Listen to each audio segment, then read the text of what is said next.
சொன்ன வார்த்தை, இது அப்பா படத்தின் மேல சத்தியம். 2 நாள் நாங்க வீட்டுக்கு கூப்பிட்டாங்க அண்ணனும், இங்க வந்து இருங்கன்னு. 2 நாள் என்ன விடுங்க. நான் உடம்ப தேத்திக்கிறேன். ம். எனக்கு ஃபுட் மட்டும் வீட்ல இருந்து குடுத்து அனுப்பிச்சிடுமா, நான் மண்டே உன் வீட்டுக்கு வருவேன். இப்படி சொல்லிட்டு தான் போனாங்க. ஓகே. சரி, அப்பாக்கான ஸ்பேஸ் நம்ம குடுக்கணும். அவருக்கு எல்லா பேஷண்ட்ஸ்க்கும் அவங்கவங்க கம்ஃபர்டபிள் இருக்கும். எனக்கு என் வீட்ல இருந்தா தான் பிடிக்கும். என் பொண்ணு வீட்ல போய் நான் சர்ஜரி பண்ணிட்டு இருக்கிறதுனா, நான் ஒத்துக்க மாட்டேன் அத.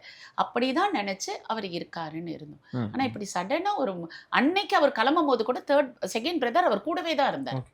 அவர் தான் பேண்ட் ஷர்ட் போட்டார். அவர் தான் அனுப்பிச்சு விட்டார். ஆனா மீடியால சொல்ற வார்த்தைகள் எல்லாம், அம்மா செத்து போயிட்டாங்க, இது அண்ணனுங்க கூட இல்ல, குடும்ப பிரச்சனை இதெல்லாம் 2010ல நடந்தது.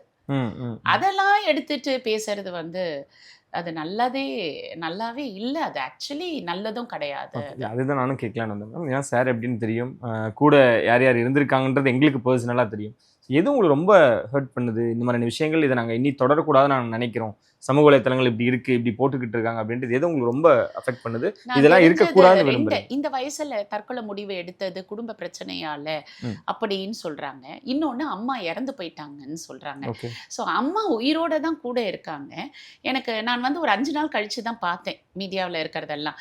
இதெல்லாம் வந்து இல்லாததை கற்பனை சொல்றது எப்படி? மீடியா வந்து நிறைய நல்ல மீடியாக்கள்ஸும் இருக்கு, நிறைய பேர் உண்மையை எழுதுகிற மீடியாக்களும் இருக்காங்க.